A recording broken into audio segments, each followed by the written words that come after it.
votação iniciada. Obrigado. Colegas, então, após o intervalo, vamos dar seguimento à nossa sessão de julgamento. O último item julgado antes do intervalo foi o item 422 da pauta. Agora vamos fazer o julgamento do item 423, de relatoria do conselheiro Luiz. O item 423 é do contribuinte Air Correia Filho. Air Correia Filho. É Air ou é um erro de digitação aqui? Pode ser Ari também, né? Mas... É AIR. É isso mesmo, né? AYR. Ah, então tá. Air Correia Filho. Então tá. Item 423, pode iniciar a leitura, Luiz. Conhecimento dos voluntários em face de decisão por instância que julgou improcedente a impugnação e manteve o crédito tributário consignado no lançamento constituído em 31 de janeiro de 2008, mediante notificação do lançamento por renda pessoa física, exercício 2005, no calendário 2004, no valor total de R$ 81.686,61, com fim de omissão de rendimentos recebidos de pessoa jurídica, decorrência de ação judicial e compensação indevida de imposto complementar.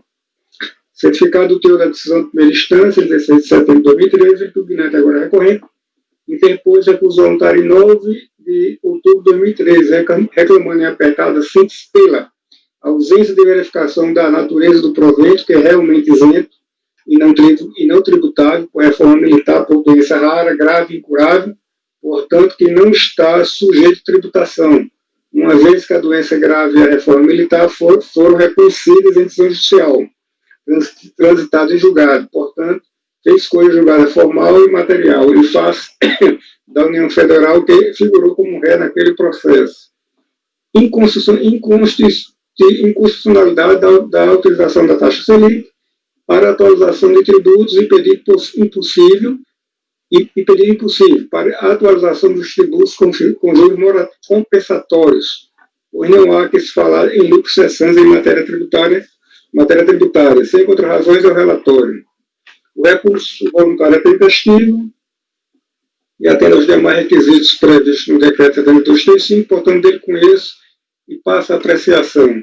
O cerne deste texto cinge-se à discussão acerca da isenção em face dos rendimentos recebidos de pessoa jurídica decorrente de ação judicial e compensação indevida de imposto complementar no ano calendário 2004 em razão do reconhecimento da esfera judicial de que o recorrente é portador de doença grave. Aí aqui tem a descrição do relatório fiscal, do relatório, aliás, da decisão recorrida, que descreve detalhadamente a circunstância do litígio, e em sede de recurso voluntário, o recorrente repisa, em linhas gerais, os mesmos argumentos perante a segunda instância. Pois bem, essa é disso que nos termos da legislação do imposto de renda pessoa física são dois os requisitos cumulativos indispensáveis à concessão da isenção.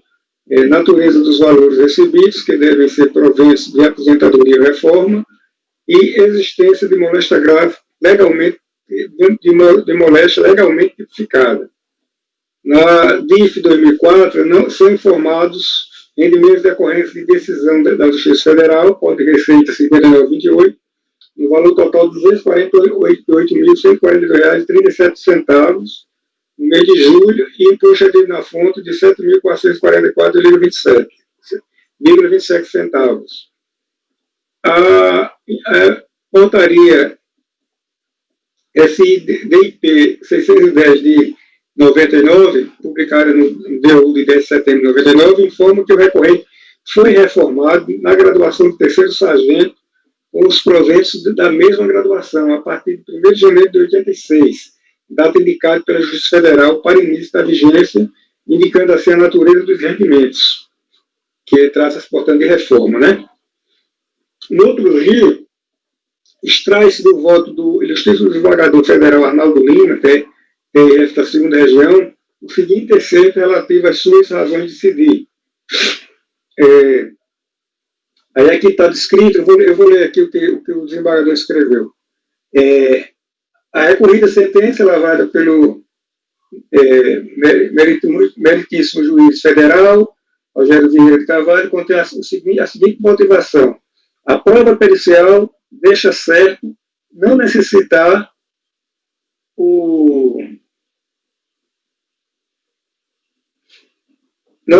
de cuidados, assim, no caso é recorrente, né? Acho que aqui é um agravo que ele está dizendo aqui, o agravante, o A ponto desse agravante.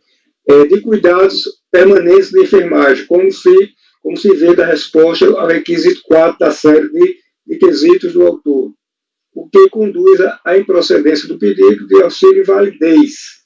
O expert do juízo deixou claro que o tipo de sarcoidose, de que é vítima o agravante, deve ser agravante, né? Tem um agravante ou apelante, o incapacita para o serviço ativo do Exército, sendo pouco conhecida na ciência médica a evolução da doença. A sarcoidose do agravante eclodiu durante, aliás, do apelante. Isso aqui é uma apelação que foi lá para o TRF, que é uma apelação. Do apelante eclodiu durante a prestação do serviço ativo do Exército. Tais fatos conduzem à procedência do direito à reforma com os proventos da graduação imediata, ou seja, do terceiro sargento. A emenda do referido julgado sumariza o seguinte entendimento, esse mesmo julgado aí. Aí repete o seguinte, que diz o seguinte, a emenda. A prova pericial conforta o pleito, sendo certo, ademais, que se trata de pessoa pobre, na acepção jurídica, tanto que beneficiário de gratuidade da justiça, o que constitui ainda adnículo a ser sopesado. Atento à regra escrita eu estou com dificuldade de enxergar aqui, deixa eu aumentar bem aqui a letra. A ser sopesado, atento à regra escrita no artigo 5º da Lei de Introdução ao Código Civil e preconiza a aplicação finalística teleológica da lei. Quanto ao posto imediato, não há como, todavia, por se tratar de remessa, alterar o deciso, pois isso implicaria em reformar o império em desfavor da União Federal, que é incabível, segundo o súmula número tal. Então foi conhecida a remessa oficial. Ressalto por oportuno que a decisão judicial de primeira instância, mantida pelo TRF2, conforme informado acima, em nenhum momento tratou de isenção de rendimentos, conforme se extrai do seu dispositivo. Aí aqui eu reproduzo, eu não vou ler para não perder, para não estender a leitura, aqui exatamente o dispositivo da decisão judicial de primeira instância, emitida pelo doutor juiz Rogério Vieira, em nenhum momento ele trata de isenção de rendimentos, tá? Em nenhum momento. Por sua vez, o laudo pericial afirma que a sarcoidose não se inclui entre as doenças profissionais que decorrem diretamente do tipo ou das condições de trabalho de um determinado indivíduo, nem com aquelas diretamente relacionadas. Esclarece ainda que, não se conhecer nenhum fator externo que possa causar moléstia, a tendência atual indica que a sarcoidose é decorrente de um transtorno imunológico cuja origem parece ser intrínseca ao indivíduo, em parênteses, né? Não é possível atribuir ao serviço militar uma relação causal direta com aquela. Conclui que as evidências médico-científicas atuais, no entanto, não autorizam a suposição de uma etiologia profissional para a sarcoidose.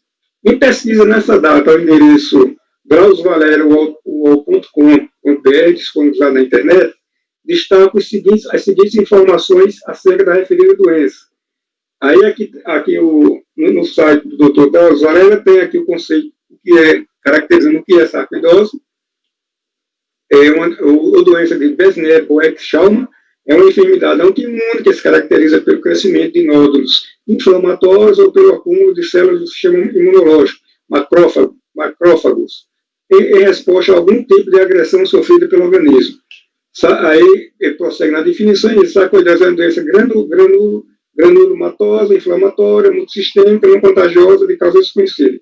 Aí prossegue aí a definição, né, conforme vocês estão lendo aí. Quer dizer, não obstante que a sarcoidose tenha eclodido durante a prestação de serviço ativo do Exército, nos termos da decisão judicial supra-referida, a teor do laudo pericial robustecido pelas informações esclarecedoras acerca da natureza da doença, assim recolacionadas, infere-se que na espécie não se trata de doença profissional e que sequer se trata de moléstia obrigada no rol do artigo 6, inciso 14 da Lei 77.13 de 88. Isto posto, não merece prosperar a pretensão do recorrente no que diz respeito à isenção pleiteada, espancando-se desde já qualquer contrariedade aos princípios da reserva legal e da atividade vinculada à lei, vê que inexistente pronunciamento judicial acerca de isenção de imposto de renda, e constatado que a autoridade lançadora obedeceu à legislação tributária, havendo-a corretamente aplicada. No que diz respeito à inconstitucionalidade da utilização da taxa Selic, esclarece de pano que falece competência ao CAF para se pronunciar acerca de sua inconstitucionalidade, nos termos do enunciado 2 de súmula CAF, destacando-se ainda, e só para argumentar, o enunciado 4 de súmula CAF, que assim prescreve que, a partir de 1º de abril de 1995, os juros moratórios incidentes sobre débitos tributários administrados pela Secretaria da Receita Federal são devidos no período de inadimplência à taxa referencial do Sistema Especial de Liquidação e Custódia para tributos federais. Todavia, há de se reconhecer que os rendimentos em apreço devem ser tributados pela sistemática dos rendimentos recebidos acumuladamente, RRA, observando-se o regime de competência. Com efeito, no âmbito do RE 614.406, com reflexão geral reconhecida, o STF assentou a tese de que o imposto de renda incidente sobre rendas sobre verbas acumuladamente deve observar o regime de competência aplicável à líquida correspondente ao valor recebido mês a mês, e não a relativa ao total satisfeito de uma única vez. Nessa perspectiva, voto por conhecer o recurso voluntário e negar o provimento, determinando de ofício que a unidade de origem da Secretaria Especial da Receita Federal do Brasil proceda ao recálculo do imposto de renda devido no ano calendário 2004, relativo aos rendimentos recebidos acumuladamente, com base nas tabelas e alíquotas vigentes às épocas dos respectivos fatos geradores mês a mês, observando de Estado o regime de competência. É como voto, presidente. Agora eu queria só destacar uma coisa, porque o contribuinte, a atuação foi os dois, foram dois, não sei se vocês sentiram falta de alguma fala, foram duas atuações, mas ele concentrou-se apenas na isenção dos rendimentos. Ele não trata aqui da glosa do imposto complementar. Tá? Portanto, foi por isso que eu não, como não houve insurgência, eu apenas tratei apenas da matéria que veio no recurso voluntário.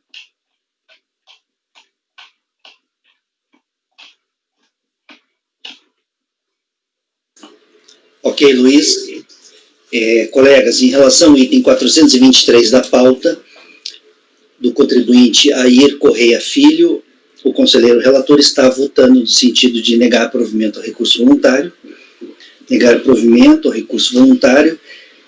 porém está determinando que a Receita Federal, na execução dessa decisão, faça o recálculo do imposto devido pelo regime de competência. Luiz, eu achei aqui uma norma técnica do Tribunal Regional do Trabalho, e eles classificam a sarcoidose como doença grave. Moléstia grave? Ele conclui, do ponto de vista legal, os casos com diagnóstico comprovado deste tipo de doença devem ser enquadrados como cardiopatia grave. Cardiopatia? Cardiopatia grave. Mas essa doença não é doença do coração, é uma doença que pode aparecer em qualquer parte do corpo. Assim, aqui como se diz, na definição lá do Dr. Carlos Valério, que eu não li toda, eu vou ler aqui a parte segunda, é que a sarcoidose é uma doença granulomatosa, inflamatória, multissistêmica, não contagiosa, de causa desconhecida. Ela pode apresentar sob a forma aguda ou crônica e afetar praticamente todos os órgãos do corpo. Pesquisadores avaliam a hipótese de que se trata de uma resposta exagerada do sistema imune a com agente agressor, seja ele fungo, vírus, bactérias, produto químico ou poeira, em indivíduos geneticamente predispostos. É isso que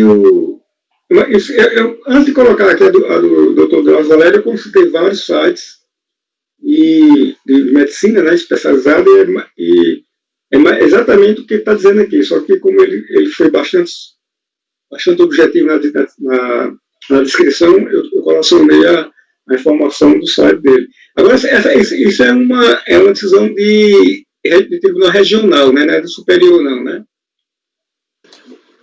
Não é decisão, não, é uma norma técnica do tribunal. Norma técnica para a junta médica, orientação para a junta médica do TRT.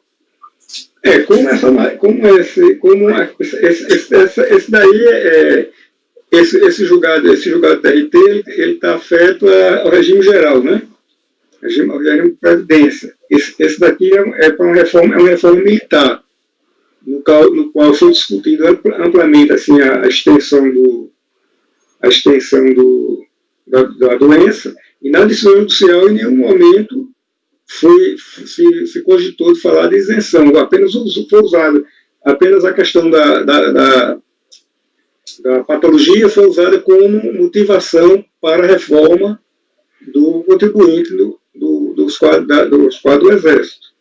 Em nenhum momento houve reconhecimento de isenção de rendimentos por parte da decisão judicial que reformou. Ele é que está alegando que se trata de uma doença que se enquadraria como moléstia grave. Eu não consegui... Pode-se ler, por exemplo, o laudo pericial que está nas folhas 30 e 40. Ele é um laudo que eu já li ele todo, e o perito, ele fala, ele não é conclusivo, sabe? Ele traz várias informações e, ao fim e ao cabo, ele não conclui. A causa, né, pode ter sido ou não ter havido nessa causalidade da atividade que ele desempenhava, ou não com essa doença, que ela tem várias manifestações. Algumas manifestações são até, como se diz, digamos assim, né, que a doença seja relevante, mas não tem grande relevância em alguns indivíduos, nos apresenta da forma mais grave. Mas como eu trabalhei com essa premissa da decisão judicial, se a decisão judicial tivesse peremptoriamente afirmado que se tratava de moléstia grave, passível de isenção, aí realmente mudaria a história do meu entendimento, mas em nenhum momento é citado isso. Ele é que alega de se tratar desse... Como não está listado não está tipificado na Lei 7713, eu entendo eu pugnei por não classificá-la como moléstia assim, elegível para fins de isenção. Esse é o voto, né? Mas pode haver entendimento diferente. Alguém gostaria de fazer mais algum comentário em relação ao processo ao voto? Não? Colegas, então o relator está negando o provimento ao recurso voluntário, porém, quando a execução lhe pede que a Receita Federal faça o recálculo do imposto devido pelo regime de competência. Gregório, como que você vota? Acompanho o relator. Francisco. Eu também acompanho o relator. Renata. Acompanho. Rafael. Acompanho o relator, presidente. Ok. Márcio. Acompanho o relator. Ana. Acompanho. Eu também vou acompanhar o relator. E aí eu vou registrar na ata. Lembra que eu falei para vocês que nesses casos de recálculo pelo regime de competência eu ia montar um texto padrão e começar a usar esse texto? Inclusive, Francisco, né, nessa reunião eu estou seguindo uma sugestão tua de fazer um banco de textos prontos, né, para ata, para agilizar, né, para facilitar. Um dos textos é esse aqui, e é assim, colegas. Para o item 423 da pauta, do contribuinte Air Correia Filho ficará assim resultado. Acordam os membros do colegiado, por unanimidade de votos, em negar provimento ao recurso voluntário. Porém, quando da execução da presente decisão, deverá ser recalculado o imposto devido pelo regime de competência, utilizando-se as tabelas e alíquotas vigentes nos meses de referência dos rendimentos recebidos acumuladamente. É isso, né, Luiz? Eu queria só fazer aqui uma colocação uma observação em face do comentário que a Ana Cláudia fez, é que com relação àquela norma técnica, como a sarquidose ela pode afetar vários órgãos, pode ser que em determinado indivíduo, assim, características bem individuais, possa comprometer, inclusive, o músculo cardíaco, se tornar e a partir daí evoluir para uma cardiopatia grave. Daí porque talvez seja aí o sentido dessa norma técnica, porque faria sentido o TRT fazer uma norma técnica dessa uma fundamentação, né? Como está bem claro aqui que é uma doença que pode se expandir de forma diversa no organismo, pode ser que ele atinja determinado órgão do indivíduo, inclusive o músculo cardíaco, a pulmonar, o pulmão, e daí, exatamente a sarquidose pulmonar, e daí, aí sim se configurar um quadro que se encaixe com um mestrogrado parceiro de injeção, que não é o caso aqui. O caso não há nenhuma como se diz, nenhuma remissão nos autos para esse tipo de evolução. Eu estou falando isso porque eu achei interessante a sua colocação, e eu estava raciocinando, assim, para entender, você estava falando para entender porque a razão da norma técnica, mas faz sentido, né? Uma doença que possa expandir para qualquer corpo, pode incluir, em uma situação extrema, acontecer, chegar a esse ponto que você falou. Mas isso não está caracterizado nos autos. Isso não há nenhuma remissão a esse tipo de evolução da patologia. Só isso, presidente. Ok, Luiz. Colegas, esse foi o 423 da pauta, tá? Agora vamos passar para dois processos da Renata, que são os itens 424 e 425. Vamos começar pelo item 424, da contribuinte Valmira Garcia. Item 424, da contribuinte Valmira Garcia. Renata, pode iniciar. Eu vou direto lá no voto, aí se vocês acharem que precisa, a gente volta lá no relatório, tá? Então, o recurso é tempestivo, mas deve ser conhecido em parte. Como relatado, trata-se de notificação de imposto de renda da pessoa física do ano calendário de 2003, que apurou omissão de rendimentos recebidos de pessoa jurídica decorrente de ação trabalhista e omissão de rendimentos do trabalho com vínculo ou sem vínculo empregatício.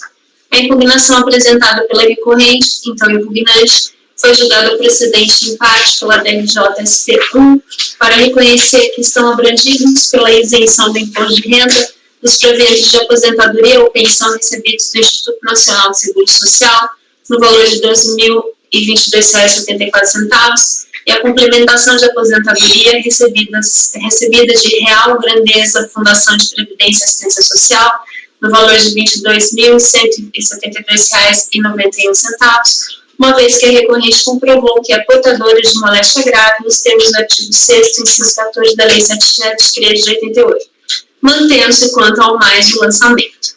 Dessa decisão, a recorrente apresentou recurso voluntário, alegando, em síntese, que o acórdão recorrido afirma que houve emissão de rendimentos recebidos em decorrência de ação trabalhista, o que não é verdade, uma vez que esses rendimentos foram devidamente declarados no exercício de 2004, no calendário de 2003, conforme se verifica a declaração de imposto de renda da pessoa física anexada.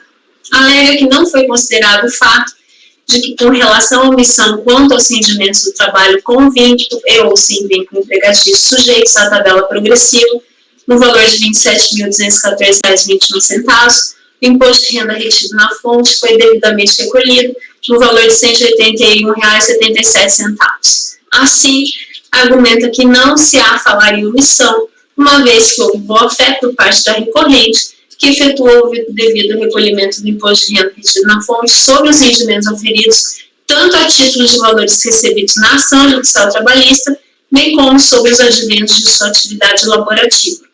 Afirma ainda que é evidente o equívoco ocorrido nos valores do imposto devido, uma vez que a autoridade fiscal deixou de considerar os valores passíveis de dedução, principalmente contribuição previdenciária oficial e ainda o imposto pago retido na fonte. Diz que, quando do recebimento das verbas trabalhistas pagas na ação judicial de número 2784 de 95, foi descontado o valor de R$ 34.439,94 a título de contribuição previdenciária oficial, conforme o comprovante anexo, que não pode deixar de ser descontado da declaração de ajuste anual. Com relação aos rendimentos recebidos na ação trabalhista, alega que o nosso ordenamento jurídico prevê que para rendimentos decorrentes de decisões da Justiça do Trabalho, o imposto será retido e calculado sobre o montante dos rendimentos pagos mediante a utilização da tabela progressiva resultante da multiplicação da quantidade de meses a que se referem os rendimentos recebidos de forma acumulada, pelos valores constantes da tabela progressiva mensal correspondente ao final do recebimento do crédito. Alega que, apesar da instrução normativa RFB número 1127, ser de fevereiro de 2011, nos termos do artigo 106, inciso 2ª, linha C do CTN, essa norma deve se aplicar aos fatos anteriores à sua vigência, pois essa sistemática implicará no valor a pagar de IRPF muito menor e, consequentemente, numa penalidade também muito menor. Ainda sobre os valores recebidos na ação trabalhista, alega que a verba total recebida, que foi tributada em sua totalidade, abrangeria juros moratórios e que, com a entrada em vigor do Código Civil de 2002, os valores recebidos a título de juros de mora oriundos do pagamento de verbas provenientes de condenação e reclamação trabalhista têm natureza jurídica indenizatória sobre os quais não incide, portanto, o imposto de renda. Por fim, alega que a multa aplicada no percentual de 75% do tributo cobrado tem efeito confiscatório. Pois bem, a tese de defesa do recorrente, no sentido de que os valores recebidos na ação trabalhista incluem juros moratórios, sobre os quais não incide imposto de renda, dada sua natureza indenizatória, se trata de tese nova, inédita, que não foi levada a conhecimento e apreciação da autoridade julgadora de primeira instância, e matérias novas, inéditas, que não tenham sido levadas ao conhecimento e apreciação do julgador de primeira instância, não podem ser conhecidas nessa instância de julgamento em face da preclusão. Aí aquela parte teórica, que vocês já conhecem, sobre a preclusão, que eu sempre faço, eu vou pular, tá? Vou poupá-los dessa leitura. Então, desse modo, vou concluir aqui, considerando que essa matéria somente foi trazida pelo recorrente no recurso voluntário, não pode ser conhecida. Aí eu vou dar seguimento aqui ao restante do recurso. Com relação aos rendimentos recebidos acumuladamente, decorrentes da mencionada ação trabalhista, deve ser aplicado ao caso o entendimento fixado pelo Supremo Tribunal Federal quando do julgamento da repercussão geral no RE, número 614/406, no sentido de que os valores recebidos acumuladamente devem ser tributados pelo imposto sobre a renda, de acordo com o regime de competência, conforme a ementa abaixo, que é a ementa que o Luiz acabou de aplicar no julgado dele. Por força do artigo 62, parágrafo 1º, inciso 2ª, linha B do RICARF, aprovado pela portaria número 343 de 2015, esse entendimento é de observância obrigatória pelos membros integrantes desse tribunal. Então, o regime de competência deve ser aplicado. Essa é a conclusão. O recorrente alega que não é verdade que teria havido omissão de rendimentos relativamente aos rendimentos recebidos em decorrência da ação trabalhista, uma vez que eles foram declarados em sua declaração de imposto de renda da pessoa física do ano calendário de 2003, exercício de 2004. De fato, os rendimentos em questão foram incluídos em sua declaração de ajuste do período, mas como rendimentos isentos e não tributáveis, conforme se verifica a folha 50. E não há nenhuma prova nos autos que demonstram que tem essa natureza. O alvará de levantamento, anexado à folha 100, embora pouco legível, permite verificar que não faz nenhuma referência quanto à natureza da verba em questão. Sobre o argumento de que não foi considerado o fato de que, quanto à omissão de rendimentos do trabalho com vínculo ou sem vínculo empregatício, no valor de R$ 27.214,21, o imposto de renda retido na fonte foi devidamente recolhido, no valor de R$ 181,77, e que, quando do recebimento das verbas trabalhistas pagas na ação judicial, foi descontado o valor de R$ 34.439,94 a título de contribuição previdenciária oficial, que não pode deixar de ser descontado da declaração de ajuste anual, considerando que tais alegações tratam de reprodução dos argumentos constantes de impugnação, nos termos do artigo 57, parágrafo 3º do RICAR, adota como razão de decidir o seguinte trecho da decisão de primeira instância para que faça sua parte integrante deste voto. Em sua defesa, o impugnante alega ser portador de moléstia grave, ter sido retido na fonte o imposto de renda e não terem sido considerados no lançamento deduções a que teria direito, entre elas a contribuição à previdência oficial, incidente sobre os rendimentos da ação trabalhista.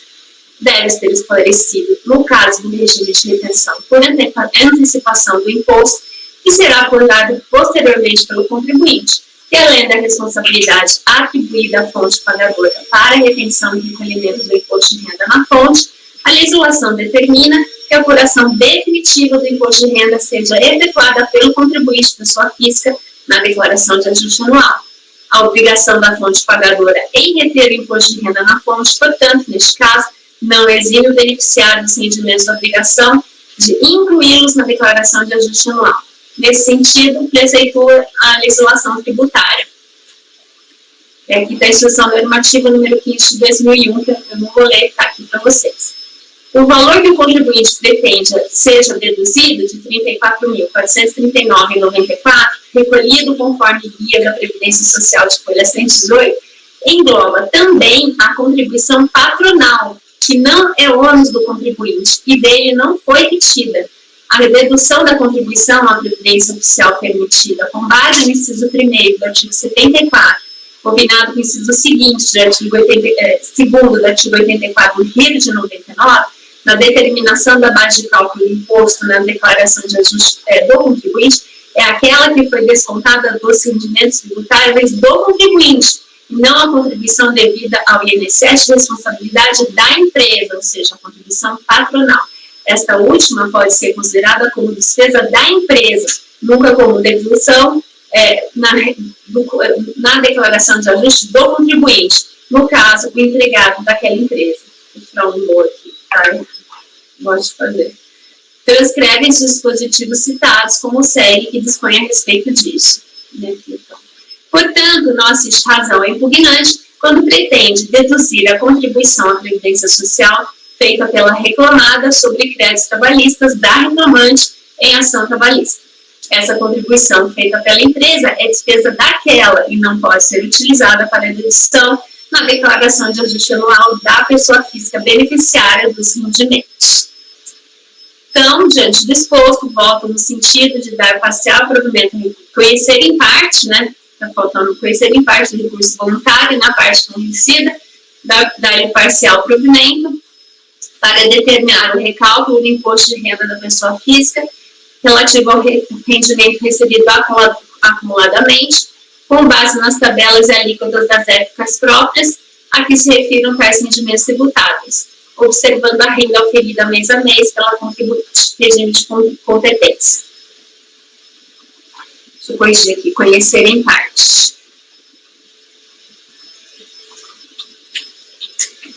A parte não conhecida dele é o juros. Juros, ok. Colegas, em relação ao item 424 da pauta, considera a relatora está votando por conhecer parcialmente o recurso voluntário, não conhecendo da alegação quanto ao IR sobre juros, uma vez que não foi questionário em sede de impugnação. E na parte conhecida, a relatora está dando provimento parcial ao recurso para... Na verdade, aqui, eu estou dando de ofício, né? Ela não pede o recálculo? Ela pede a dar parcial por provimento. Ela pede, né? Pede. Ela E na parte conhecida, a relatora então está dando provimento parcial ao recurso para que o imposto devido seja recalculado pelo regime de competência. Colegas, alguém gostaria de comentar esse processo ou o voto da relatora? Não? Então vamos votar. Luiz, como você vota?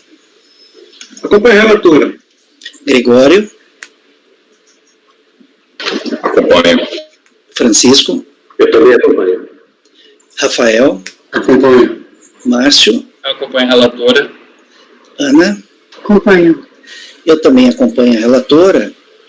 E aí, a decisão ficará assim consignada na ata, para o item 424 da contribuinte Valmira Garcia. Acordam os membros do colegiado, por unanimidade de votos, em conhecer parcialmente do recurso voluntário, não se conhecendo a alegação quanto à incidência de imposto de renda sobre juros moratórios, uma vez que não pré-questionadas em sede de impugnação. E, na parte conhecida do recurso, dar provimento parcial ao recurso, dar-lhe provimento, e na parte conhecida do recurso, dar-lhe provimento parcial,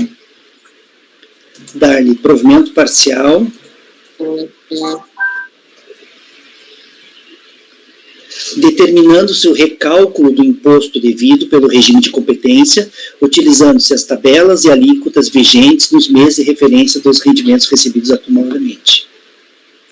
Ok, Renata? Sim. Beleza. Colegas, o próximo é o 425, da contribuinte Vera Lúcia Bortoli de Souza. Contribuinte Vera Lúcia Bortoli de Souza, item 425. Pode fazer a leitura, Renata. Vou no voto também, tá? O recurso é tempestivo, mas também deve ser conhecido em parte. Conforme relatado, trata-se de recurso voluntário, interposto de acórdão que julgou procedente em parte, impugnação apresentada de notificação de lançamento, lavrada contra a recorrente para a cobrança de imposto de renda da pessoa física do ano no calendário de 2006, no importe de R$ 181.998,04, em decorrência da apuração de omissão de rendimentos tributáveis, recebidos acumuladamente em virtude de processo judicial trabalhista. Aqui, ficou faltando uma coisinha aqui, mas... A impugnação apresentada foi julgada procedente em parte para reconhecer como parcela isenta da incidência de imposto de renda da pessoa física os juros incidentes sobre o fundo de garantia sobre tempo de serviço não considerados pela autoridade lançadora, mantendo quanto ao mais o lançamento.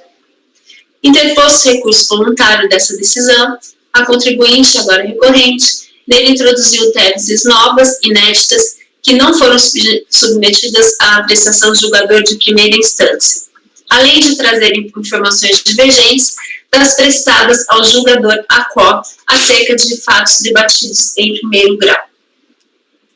Sobre as teses inéditas, a recorrente dedicou boa parte de seu recurso voluntário, item 2A, folha 124/141 dos autos, a arguir a impossibilidade, tem 2 vezes, de incidência de imposto de renda sobre a pessoa física sobre os juros auferidos em decorrência da reclamação trabalhista, os chamados juros FADP, fator de atualização de débitos trabalhistas. Sobre essa tese, não há uma linha sequer em sua impugnação, apresentada em primeiro grau. O mesmo se diga em relação ao item 2B, em que o recorrente defende a impropriedade da aplicação da multa de ofício de 75%, com base no artigo 44, inciso 1 e parágrafo 3º da Lei 9.430 de 96, sob o argumento de que efetuou sua declaração de ajuste com base em DIRF da fonte pagadora. A esse respeito, igualmente, não há nenhuma referência em sua impugnação.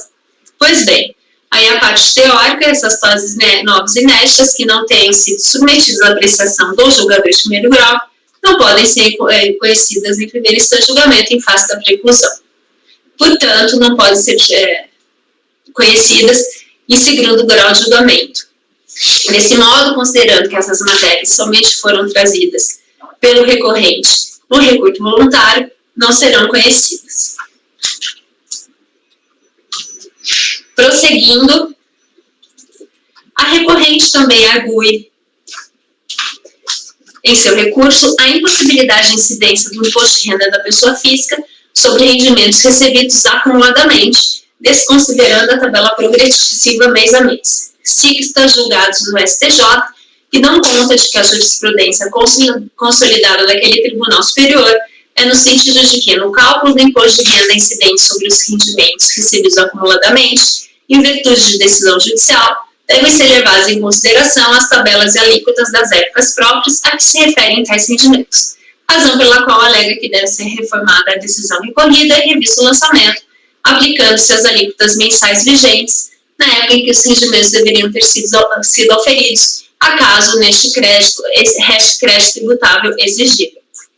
Essa matéria também não foi objeto de alegação pela recorrente em sua impugnação, razão pela qual, a rigor, pelas razões já acima expostas, não poderia ser conhecida por este tribunal em face do fenômeno processual da preclusão. Todavia, ocorre que, por ocasião do julgamento da repercussão geral no recurso extraordinário 614.406, após longo debate, o plenário do Supremo Tribunal Federal afirmou o entendimento acerca da matéria no sentido de que valores recebidos acumuladamente devem ser tributados pelo imposto sobre a renda de acordo com as tabelas e alíquotas vigentes à época em que deveriam ter sido recebidos, ou seja, de acordo com o regime da competência. E por força do artigo 62, parágrafo 1º, inciso 2º, a linha B do RICARF, essa decisão é de observância obrigatória pelos integrantes dos colegiados que compõem este tribunal, razão pela qual entendo que, embora esse ponto não tenha sido alegado pela recorrente em primeiro grau, desculpe, só isso aqui, deve ser conhecida de ofício por este tribunal em decorrência da determinação do dispositivo em tela. Desse modo, a decisão recorrida deve ser reformada, devendo ser procedido ao recálculo do imposto de renda sobre o valor dos rendimentos recebidos em decorrência da mencionada reclamação trabalhista, utilizando-se as tabelas e alíquotas do imposto vigentes à época em que deveriam ter sido recebidos, ou seja, de acordo com o regime de competência. Por fim, a recorrente alega em seu recurso que não procede a recusa dos recibos apresentados como despesas próprias da ação trabalhista sob alegação de inidoneidade, pois, mediante uma singela leitura dos autos, percebe-se que não há contribuição ao sindicato, mas sim pagamento de honorários de advogado em ação trabalhista, que, por sua vez, numa relação triangular, informa ao sindicato que lhe fornece comprovante. Aí sim, ao desconto da contribuição ao sindicato, mas sobre os honorários, obviamente. Na verdade, aqui o que acontece? Ela descontou valores que, na verdade, são recibos que ela recebeu, que ela tem, o sindicato passou para ela, de despesas que seriam dessa ação trabalhista. Provavelmente, essa ação trabalhista foi movida, aquelas ações trabalhistas, uma ação trabalhista de um banco, ela era funcionária, acho que era do Santander, então deve ter sido aquelas ações trabalhistas que são movidas pelo sindicato, o sindicato que coopta os funcionários para mover a ação trabalhista contra o banco, e depois ele deu uns recibos das despesas da ação trabalhista, e ela deduziu essas despesas do recibo do sindicato na declaração do imposto de renda. Então, tinha o recibo do sindicato em nome dela e alguns recibos de um escritório de advocacia dizendo que teve o repasse do sindicato para o escritório. E é isso que ela está alegando aqui. Aí, sobre os valores que a recorrente declarou como tributáveis em sua declaração de ajuste, foram deduzidos os valores de declaração como não tributáveis, né, na verdade. Pois eu corrijo. Foram deduzidos os valores R$ 7.348,05 e R$ 6.919,71 a título de despesas da ação trabalhista, com fundamento no artigo 56 do RIT 99. Os documentos que dão suporte a essa dedução estão anexados à folha 66/73 dos autos e dizem respeito a 1. Recibo assinado pela recorrente a Camargo Catita Maineri Advogados Associados SC sobre o recebimento da importância em referência a reclamatória trabalhista, valor líquido de R$ 358.691,43. Recibo do Sindicato dos Bancários de Poa e região a recorrente, no valor de R$ 6.919,71, referente à taxa Sejur, entre aspas, Maineri, que acho que é um dos advogados desse Camargo Catita Maineri.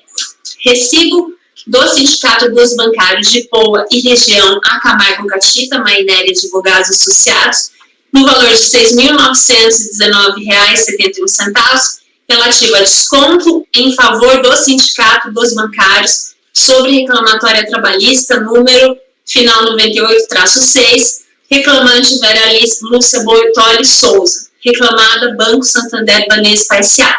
Esse recibo não tem nenhuma assinatura.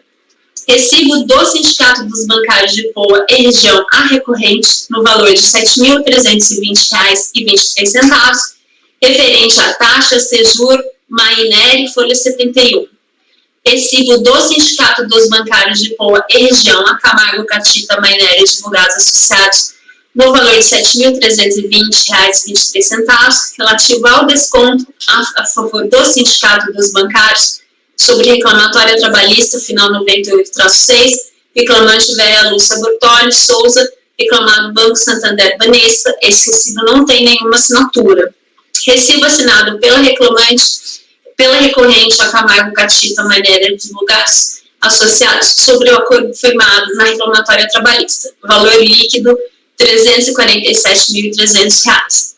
Segundo consta da complementação da descrição dos fatos, a folha 17, que integra a descrição dos fatos e enquadramento legal da notificação de lançamento, os recibos relativos aos honorários advocatícios foram considerados incompletos e, portanto, as despesas são indedutíveis. Os recibos não foram assinados por advogado e não constam o número do registro na OAB. O julgador ACO, por sua vez, entendeu que a dedução da parcela repassada ao Sindicato dos Bancários, documento folha 68 e 71, cabe observar que não são aceitas por falta de previsão legal, além de não ser custo ligado à ação judicial, mas contribuição ao sindicato da categoria.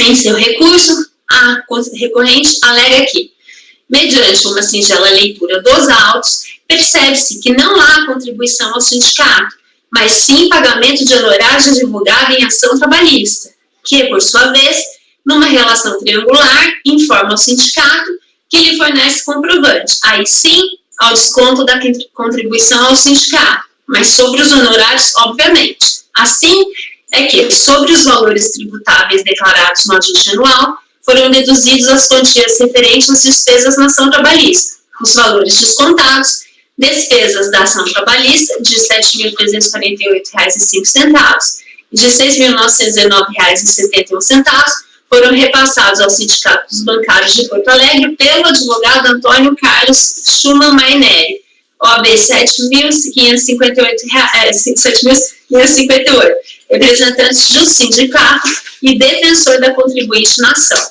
Destaques, consulta original. Esta informação, como já dito em linhas acima, diverge da constante da impugnação apresentada à primeira instância de julgamento a respeito dos mencionados recibos, na qual a recorrente, então impugnante, afirma que, como os recibos dos valores descontados do valor bruto do ajuste anual foram desconsiderados no lançamento de notificação, relativos aos honorários advocatícios por estarem incompletos, sem assinatura de advogado e não consta o número da OAB, esclarecemos que os valores deduzidos do valor bruto declarado no ajuste anual correspondem a despesas da ação trabalhista e não despesas com honorários advocatícios, conforme constou na relação de documentos entregues com a solicitação de retificação de lançamento, SRL e no demonstrativo, conforme o esclarecimento fornecido pelo advogado que atuou no processo, Dr. Antônio Carlos Schumann Maineri, representante do Sindicato dos Bancários de Porto Alegre, e confirmado no sindicato, os valores eram cobrados da contribuinte quando do recebimento dos valores recebidos pelo alvará e pelo acordo, que os valores correspondem às despesas oriundas do processo. o advogado fazia o recibo do pagamento do rendimento a contribuinte, deduzindo as despesas, e o sindicato, quando do recebimento dos valores, emitia um recibo com valor e autenticável na máquina registradora. Aqui está a tabela. Em outro trecho da impugnação, a recorrente afirma novamente que, conforme esclarecido, os valores deduzidos não são honorários advocatícios, sim despesas decorrentes do processo trabalhista. Constata-se que a recorrente apresenta versões diferentes a respeito da despesa em questão. Inicialmente, na impugnação, tratava-se de despesas da ação trabalhista e não despesas com honorários advocatícios. Já no recurso voluntário, trata-se de pagamento de honorários de advogado em ação trabalhista. A recorrente alega em seu recurso que os valores descontados foram repassados ao Sindicato de Porto Alegre pelo advogado Antônio Carlos Schumann Marineri, representante do sindicato e defensor da contribuinte na ação, e que todos os documentos que comprovam esse fato encontram-se nos autos, sendo que os recibos do sindicato possuem assinatura, autenticação e CNPJ, e os recebimentos do mesmo valor entre sindicato e advogado credenciado possuem qualificação completa, sendo muito fácil compreender a citada relação triangular e legítima acima referida.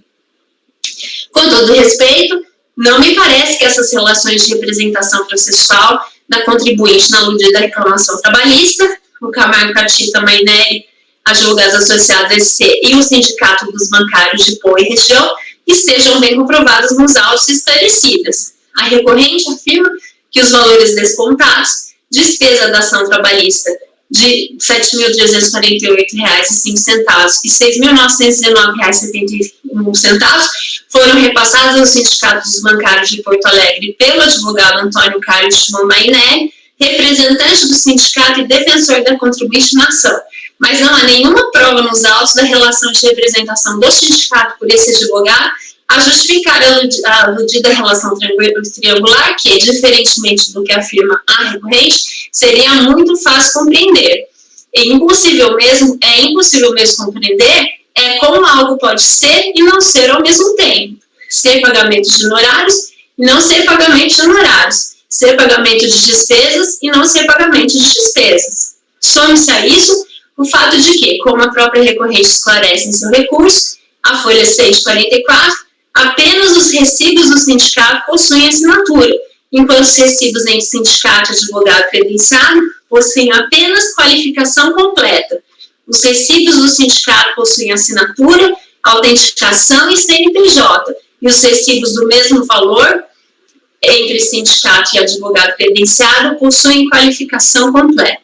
Por fim, a recorrente argumenta que o artigo 46, parágrafo único do Rio de 99, não determina o preenchimento de requisitos formais nos documentos que comprovam o pagamento de tais despesas. Segundo dispõe o referido dispositivo, vou ler só o parágrafo único, para os efeitos deste artigo, poderá ser deduzido o valor das despesas com ação judicial necessárias ao recebimento dos rendimentos, inclusive com advogados, se tiverem sido pagas pelo contribuinte sem indenização.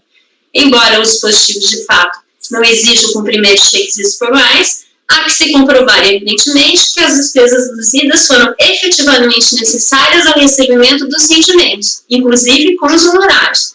Os documentos apresentados não são hábeis a comprovar de forma cabal que se referem a despesas com ação judicial necessárias ao recebimento dos rendimentos, de maneira a autorizar a dedução. Desse modo, entendo que a glosa deve ser mantida.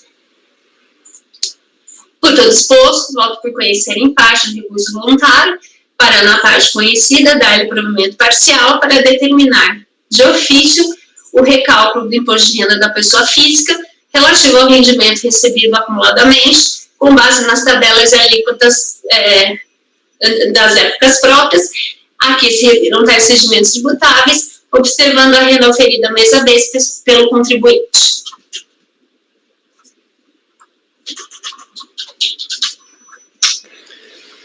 Ok, Renata.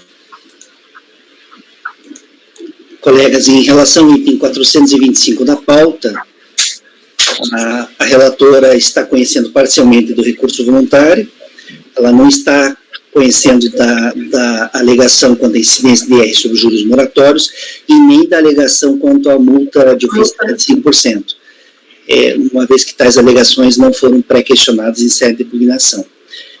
E na parte conhecida do recurso, ela está dando parcial provimento, em que pese essa questão também não ter sido pré-questionada, né, a questão do recálculo, como é uma questão, vamos dizer assim, de ordem pública, né, porque tem decisão que nos vincula da justiça e tal, você está conhecendo. Então, e na parte conhecida do recurso, a conselheira relatora está dando provimento ao recurso, dando provimento parcial ao recurso na parte conhecida, para que o imposto devido seja recalculado pelo regime de competência. É isso, né, Renata? Sim. Colegas, alguém gostaria de fazer algum comentário em relação a esse processo ou em relação ao voto? Não? Luiz, como você vota? Só uma dúvida. Fale. Essa questão dos juros moratórios que não foram impugnados inicialmente, a impugnação foi anterior àquela decisão do STF de sobrestar? Porque se na época não havia esse entendimento judicial, e só depois, quando na época se isso for contemporâneo com o voluntário, essa alegação, esse entendimento do STF, eu estou só argumentando, né? Não seria o caso de sobrestamento do recurso? Não, a gente não vai conhecer de qualquer jeito, porque se ela só alegou no recurso, você não pode conhecer. Não foi pré-questionado.